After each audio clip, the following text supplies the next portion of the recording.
Hello friends, welcome to my channel education things daily. आज के video में हम लोग देखेंगे आरआरबी एनटीपीसी एंड 2016 के प्रीवियस ईयर्स पेपर्स के बारे में। और आज का हमारा जो लिया गया है पेपर, यह हमारा 31 मार्च 2016 के सेकंड शिफ्ट से लिया गया है। और पहले क्वेश्चन से हम लोग स्टार्ट करेंगे। और क्वेश्चन स्टार्ट करने से पहले जो लोग इस चैनल पर नए हैं वह लोग मेरे चैनल को जरूर सब्सक्राइब कर लें। और अगर किसी भी क्वेश्चन में डाउट हो आप लोग कमेंट करके ज़रूर पूछें। अपने दोस्तों को भी शेयर करें और वीडियो अगर पसंद आए तो लाइक ज़रूर करें। चलिए स्टार्ट करते हैं अपने पहले क्वेश्चन के साथ। Hindustan Hindustan socialist Republican association was founded by. यह एक एसोसिएशन है जिसका नाम है हिंदुस्तान सोशलिस्ट रिपब्लिकन। और यह किसके द्वारा फाउंड किया गया था? तो ऑप्शंस हैं ए सुभाष चंद्र बोस, ऑप्शन बी विनायक दामोदर सावरकर या फिर वी डी सावरकर भी इनको बोलते हैं, ऑप्शन सी जयप्रकाश नारायण या ऑप्शन डी भगत सिंह। तो हिंदुस्तान सोशलिस्ट रिपब्लिकन एसोसिएशन जो है यह भगत सिंह द्वारा फाउंड किया गया था। अगला क्वेश्चन देखते हैं। Three freedom fighters including Bipin Chandra Pal were popularly known as Lal Bal Pal. तीन फ्रीडम फाइटर्स थे जिनको हम लोग लाल बाल पाल के नाम से कहते थे, जिनमें से एक बिपिन चंद्र पाल थे। तो बाकी दोनों का नाम क्या है? लाल बाल पाल। ऑप्शन है Subhash Chandra Bose and Gangadhar Tilak, Bal Gangadhar Tilak and Lala Lajpat Rai, option C Lala Lajpat Rai and Bhagat Singh, या option D Ram Prasad Bismil and Bhikaji Cama. तो लाल बाल पाल, लाल मतलब लाला लाजपत राय, बाल मतलब बाल गंगाधर तिलक और पाल मतलब बिपिन चंद्र पाल। तो पाल मतलब बिपिन चंद्र पाल दिया हुआ है, लाल से लाला लाजपत राय और बाल से बाल गंगाधर तिलक, इसलिए ऑप्शन बी इसका करेक्ट आंसर होगा। बाल गंगाधर तिलक एंड लाला लाजपत राय ये जो थे, और बिपिन चंद्र पाल के साथ मिल के ये दोनों लाल बाल पाल कहलाते थे। ये तीनों लाल बाल पाल कहलाते थे। देखते हैं अगला क्वेश्चन।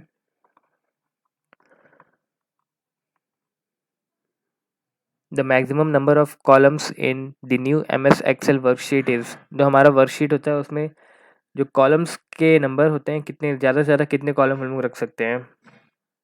तो ऑप्शन हैं, option A 2 power 8, option B 2 power 10, या ऑप्शन सी 2 पावर 12, या ऑप्शन डी 2 पावर 9।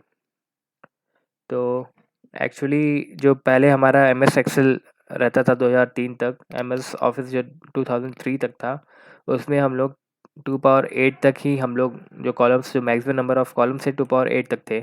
लेकिन अभी अगर हम लोग देखें, अभी जो लेटेस्ट आ गया है 2013 का, 2016 का, 2017 का, तो उसमें हम लोग 2 पावर 14 तक रख सकते हैं। तो अगर अभी ये क्वेश्चन पूछा जाता है कि the maximum number of columns in new MS Excel, यहाँ अगर पूछा जाता है तो आप 2 पावर 14 अगर हो तो 2 पावर 14 ही कीजिएगा। नेक्स्ट क्वेश्चन देखते हैं। Which one of the following cities is included in the first list of 20 proposed smart cities under the Smart Cities Mission released by Union Government in January 2016? Question पूछ रहा है कि कौन सा शहर जो हम लोग 20 स्मार्ट सिटीज़ के लिए जो शहर चुने गए थे उसमें से जो पहला शहर कौन है जो कि स्मार्ट सिटीज़ मिशन जो है उसमें रिलीज़ किया गया? तो इसका ऑप्शन है गुवाहाटी, मुंबई, वडोदरा या फिर कोलकाता। तो इसका करेक्ट आंसर है option A Guwahati.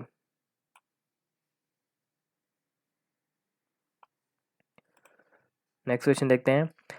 गैलोन is commonly used. गैलोन एक यूनिट होती है जो हम लोग ऑयल, ये सब जो मेजर होता है, ऑयल जो हमारा रहता है, क्रूड ऑयल, ये सब वो सब गैलन में मेजर होता है। तो ये किसकी ये यूनिट होती है? ऑप्शन है to refer to speed, option B it is used to refer to a container, option C used as a measure of volume, या फिर option D to express containers in terms of barrel. जैसे कि हम लोग बोल दिए कि ये हमारे जो भी लिक्विड होता है उसको मेजरमेंट के काम आता है। तो ये क्या मेजर करता है? लिक्विड का हम लोग स्पीड तो मेजर कर नहीं सकते हैं, कंटेनर तो कुछ इससे ताल्लुक़ ही नहीं रखता है, और इसलिए ऑप्शन सी इसका करेक्ट हो जाएगा। और इसको हम लोग वॉल्यूम इसका मेजर करते हैं, गैलन से हम लोग वॉल्यूम मेजर करते हैं। नेक्स्ट क्वेश्चन देखते हैं।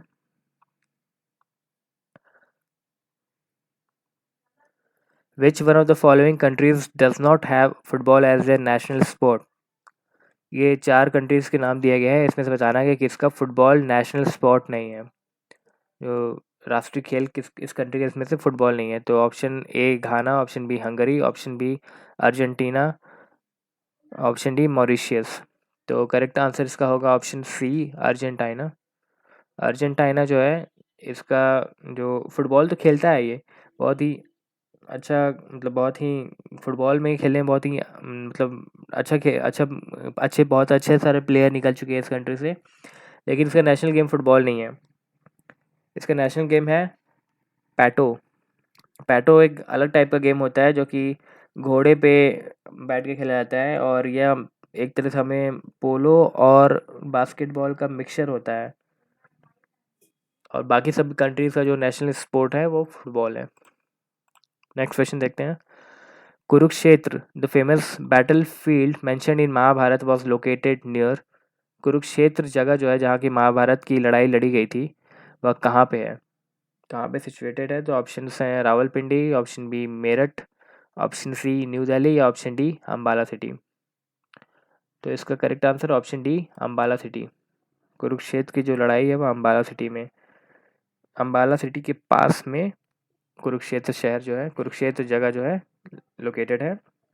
और ये महाभारत की लड़ाई जो 18 दिन तक चली थी, और किसके किसके किसके विरुद्ध चली थी, तो पांडव और कौरवों के बीच चली थी। नेक्स्ट क्वेश्चन देखते हैं। How many millimetres make 10 kilometres. कितने मिलीमीटर 10 किलोमीटर मिलकर बनाते हैं। तो ऑप्शन हैं 10 पावर 10, 10 पावर 9, 10 पावर 8 या 10 power 7।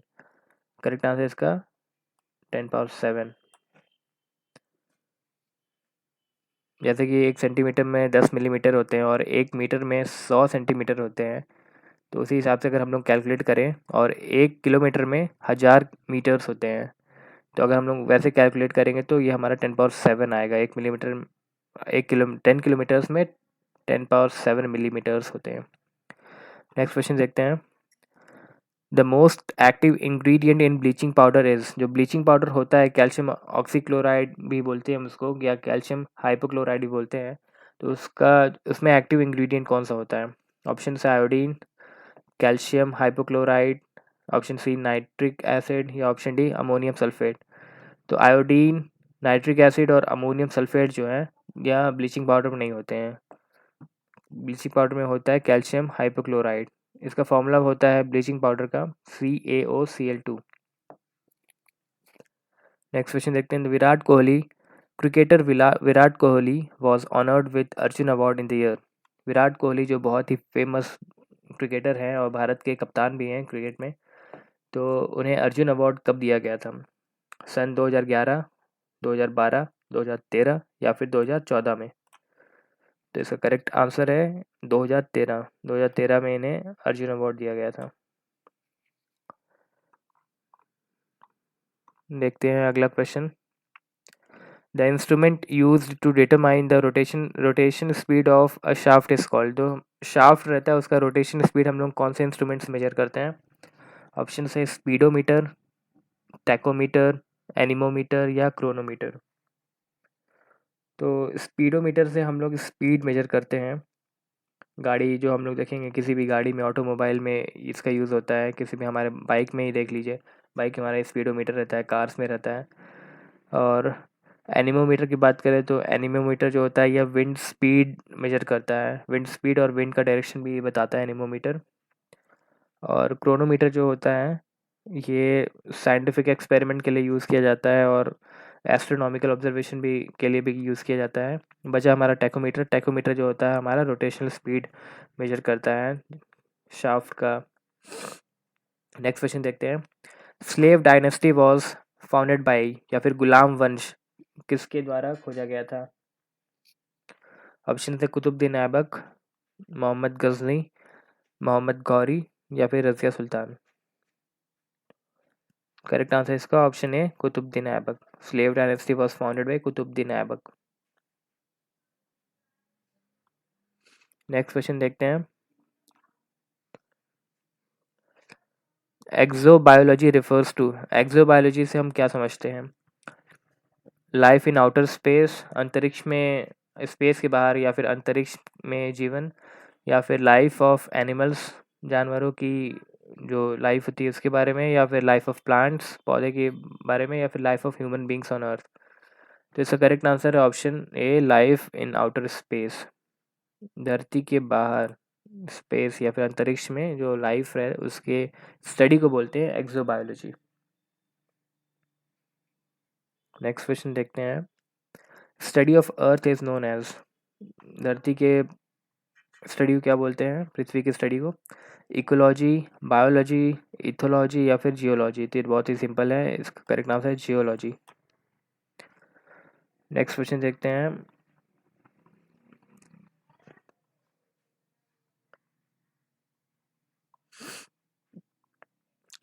When did Bangladesh become an independent parliamentary democracy? Bangladesh कब इंडिपेंडेंट पार्लियामेंट्री डेमोक्रेसी बना? ऑप्शन है दिसंबर 1971, जनवरी 1972, मार्च 1972 या फेब 1972। तो इसका करेक्ट आंसर है जनवरी 1972। क्वेश्चन ध्यान से पढ़िएगा, यह पूछा है कि बांग्लादेश कब एक इंडिपेंडेंट पार्लियामेंट्री डेमोक्रेसी बना। और अगर पूछा जाए कि बांग्लादेश कब आज़ाद हुआ, कब इंडिपेंडेंट हुआ, तो इसका करेक्ट आंसर होगा ऑप्शन नहीं, इसका करेक्ट आंसर होगा 1971। 1971 में बांग्लादेश को आज़ादी मिली, लेकिन एक आज़ाद पार्लियामेंट्री डेमोक्रेसी कब हुआ? 1972 में, जनवरी 1972 में। नेक्स्ट क्वेश्चन देखते हैं। A person with blood group A B, जो भी व्यक्ति जिसका ब्लड ग्रुप ए बी हो उसके बारे में ऑप्शन दिए हैं। ऑप्शन पहले देखते हैं। Can donate blood to persons with blood group A B and O. जो ए बी ब्लड ग्रुप वाले हैं वो ए ग्रुप या बी ग्रुप या ओ ग्रुप वाले को ब्लड डोनेट कर सकते हैं, या फिर is called universal donor blood, या सभी को ब्लड दे सकते हैं, सभी को डोनेट कर सकते हैं। या फिर can receive blood from any group, किसी भी ग्रुप से ब्लड ले सकते हैं, या फिर is neither a universal recipient nor a donor, ना ही दे सकते हैं किसी को, ना ही दे सकते हैं, ले सकते हैं। तो इसका correct answer option C, can receive blood from any group, किसी से भी ये ले सकते हैं।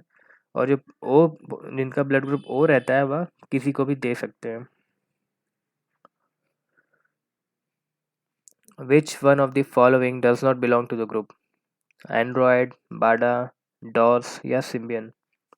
ये सभी ऑपरेटिंग सिस्टम के नाम दिए गए हैं, इसमें से बताना है कि इसमें से डिफरेंट क्या है। तो इसका correct answer option C, DOS, disk operating system इसे बोलते हैं। और यह बाकी सबसे डिफरेंट इसलिए है क्योंकि इसमें यह सिंगल टास्किंग होता है, इसमें सिंगल टास्क होता है और यह बहुत ही टफ होता है समझने के लिए, कोडिंग इसका बहुत ही टफ होता है। बाकी सब जो है बाकी सब इजी होते हैं और ये सब मल्टीटास्किंग होते हैं बाकी सब। नेक्स्ट क्वेश्चन देखते हैं। Find the odd one out among the following. इन सभी में से हमें बताना है कि अलग क्या है। ECS, ECS एक बैंकिंग टर्म है और जिसका फुल फॉर्म होता है इलेक्ट्रॉनिक क्लियरेंस सर्विस। ये सब फंड्स ट्रांसफ़र सर्विस के यहाँ पे हमें बताना है कौन से कॉमन है।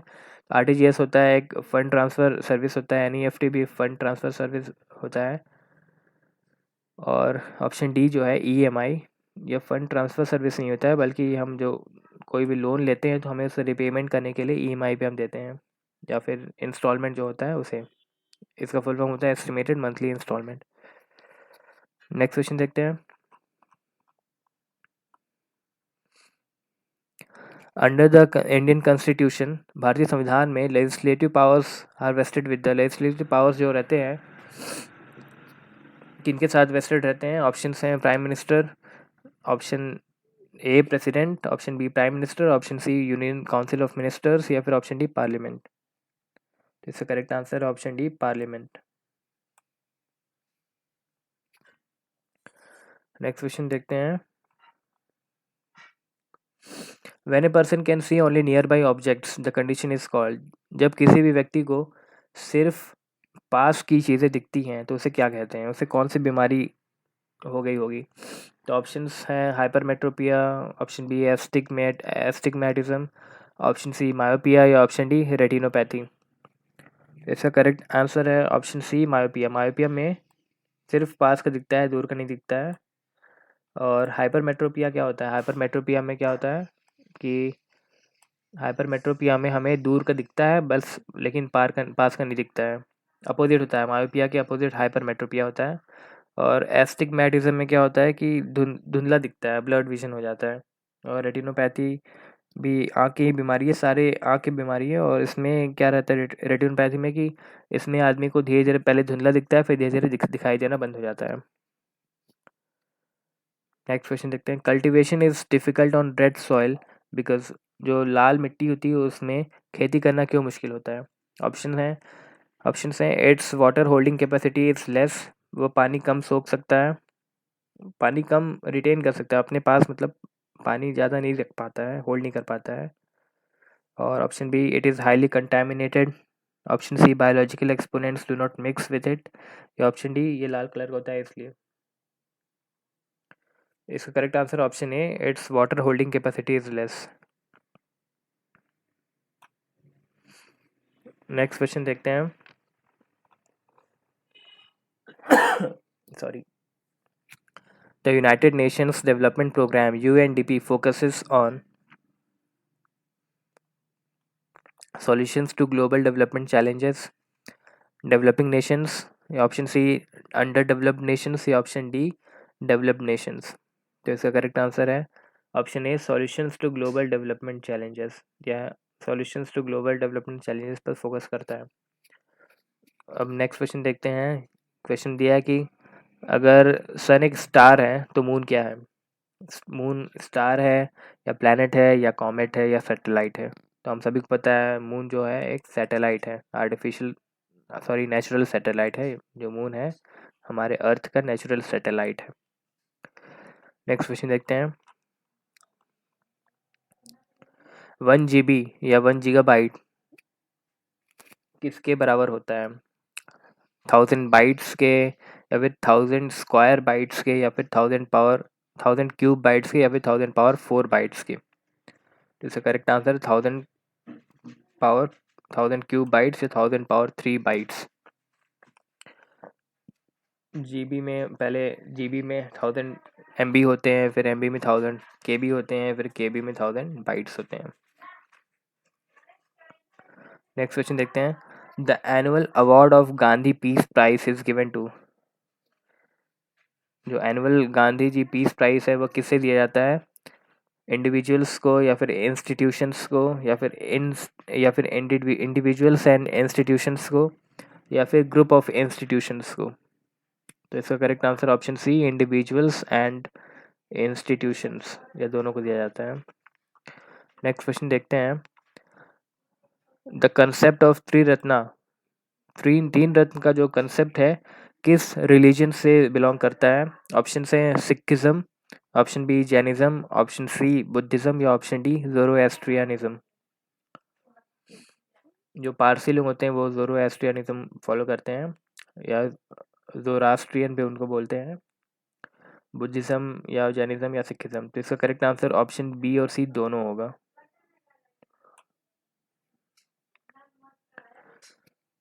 क्योंकि जैनिज्म में भी और बुद्धिज्म दोनों में ही ये फॉलो होता है।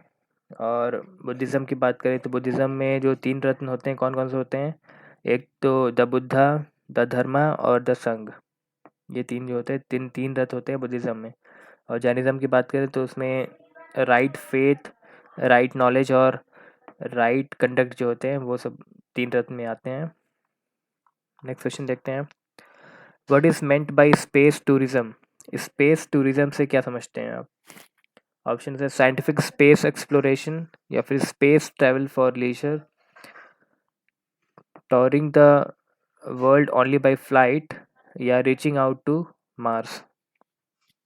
इसका करेक्ट आंसर है स्पेस ट्रैवल फॉर लीजर। घूमने के पर्पज़ से, टाइम पास करने के पर्पज़ से जो हम स्पेस ट्रैवल करते हैं उससे हम लोग क्या बोलते हैं, उसे स्पेस टूरिज्म।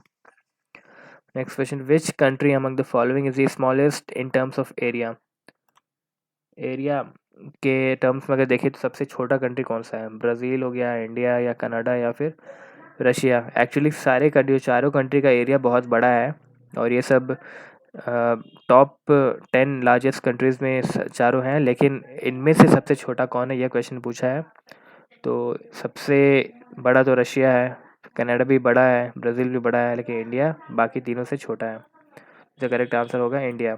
और कौन सी कंट्री जो है इंडिया से बड़े हैं, तो एक अमेरिका हो गया, ऑस्ट्रेलिया हो गया और चाइना, ये 3 कंट्री और है जो इंडिया से बड़े हैं। इंडिया का जो प्लेस है वो 7th है। नेक्स्ट क्वेश्चन देखते हैं।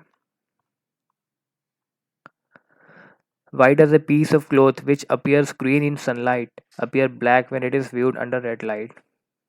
जब हम लोग कोई हरा कपड़ा लेते हैं, वो हमें सूरज की रोशनी में हरा दिखता है, और लेकिन जब हम रेड लाइट में देखते हैं तो वो हमें काला दिखता है। तो यह किस कारण होता है? ऑप्शंस हैं, the cloth completely absorbs red colour wavelength, Lal colour का जो वेवलेंथ होता है वो पूरी तरह से सोख लेता है कपड़ा, या फिर it is due to refraction, refraction चलते हैं, या फिर it is the effect of scattering of light, light के स्कैटर होने के चलते होता है, या फिर it is due to parallax error, parallax error के चलते। इसका correct answer option A, the cloth completely absorbs red colour wavelength. तो लाल कलर की वेवलेंथ होती है, जो कपड़ा होता है पूरा एब्जॉर्व कर लेता है, इसीलिए इसीलिए हम लोग को रेड लाइट में जो ग्रीन कलर का क्लोथ होता है वो ब्लैक दिखता है। Next question, Hirakud reservoir is built across the river. जो हीराकुड बांध है या रिजर्वायर है, कौन से नदी पर बना है? तो ऑप्शंस हैं, सतलज, गोदावरी, महानदी या फिर नर्मदा। तो इसका करेक्ट आंसर है option C, Mahanadi.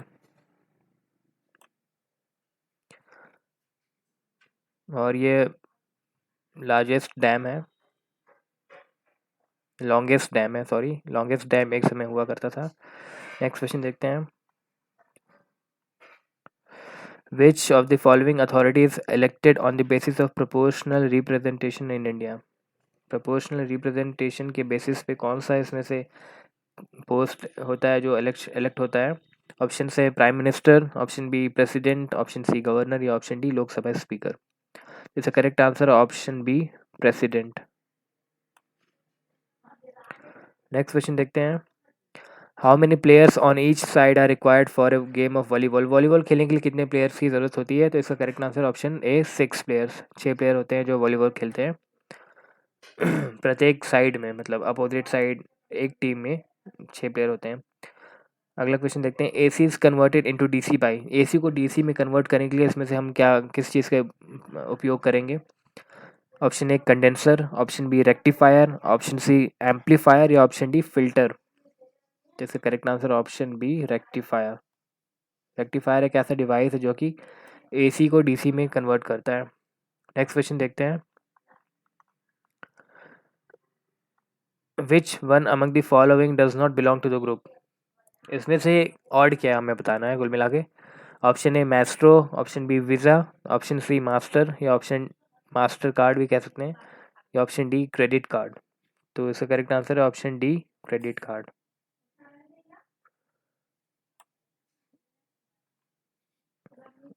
Next question. 4 pairs of the words are given, find the odd one out. इसमें भी ऑड हम लोग बताना है। Horse, calf, deer, fawn, fish, fry, goat, kid. तो इसका करेक्ट आंसर हो जाएगा ऑप्शन ए, हॉर्स का काफ। नेक्स्ट क्वेश्चन देखते हैं। इसमें से इस कौन सा स्टेटमेंट ट्रू है, सही है? Global warming and climate changes are two different issues, ये दोनों अलग अलग इशू होते हैं। Global warming will reduce the animal buildup of annual built up of glacier, या फिर option C global warming may cause sea levels to go down, या option D global warming may cause contraction of deserts. Global warming से क्या होगा, जो हमारा glacier के ice होते हैं वो पिघल जाएंगे, तो जिनसे कि बिल्डअप उनका कम हो जाएगा। इसलिए इसका करेक्ट आंसर होगा ऑप्शन बी। नेक्स्ट क्वेश्चन देखते हैं। Which of the following books was not written by doctor APJ Abdul Kalam? Doctor APJ Abdul Kalam जो हमारे माननीय राष्ट्रपति रह चुके हैं, इनमें से कौन सी बुक उनके द्वारा नहीं लिखी गई है? ऑप्शंस हैं, the scientific Indian, option B envisioning an empowered nation, option C my country my life, या ऑप्शन डी इग्नाइटेड माइंड्स। तो इसका correct answer option C, my country my life. Next question देखते हैं, Zika virus which damages the brain of the foetus is. Zika virus एक ऐसा खतरनाक virus है जो कि जिससे कि बच्चे का जो दिमाग होता है उस पे असर करता है, दिमाग पे असर करता है। और यह किसके द्वारा फैलता है, मतलब किसके द्वारा फैलता है? तो ऑप्शन है मॉस्कीटो, मच्छर के द्वारा, ऑप्शन बी पानी से, ऑप्शन सी हवा से, या ऑप्शन डी खाने से, फूड से मतलब। इसका करेक्ट आंसर ऑप्शन ए, मॉस्कीटो बॉर्न, ये मच्छर से पैदा होता है। नेक्स्ट क्वेश्चन देखते हैं,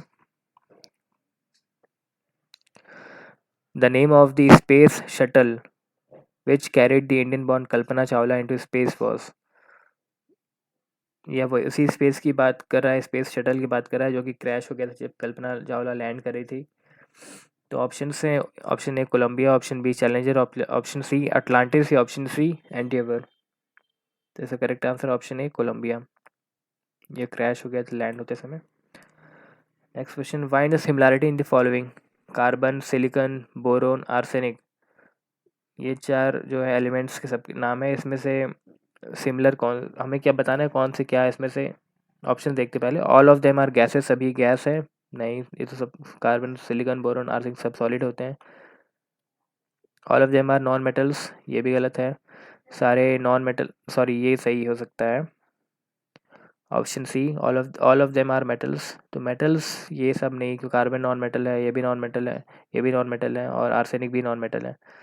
तो ऑप्शन डी नो सिमिलैरिटी, ये भी गलत है। तो इसका करेक्ट आंसर होगा option B, all of them are non metals, ये चारों जो है नॉन मेटल्स है। नेक्स्ट क्वेश्चन देखते हैं, prostate in human body is. Prostate क्या होता है जो हमारे ह्यूमन बॉडी में पाया जाता है? तो करेक्ट आंसर कनेक्टिव टिश्यू होता है, या फिर ग्लैंड होता है, या ऑप्शन सी मेम्ब्रेन होता है, या ऑप्शन डी मसल होता है। तो इसका correct answer option B, gland. चलिए बढ़ते हैं अगले क्वेश्चन की ओर, और हमारा आज का आखिरी क्वेश्चन है, find the odd one out. Option A NaCl या sodium chloride, option B Na2CO3, या फिर sodium carbonate, option B H2O, या फिर वाटर, ऑप्शन डी हीलियम।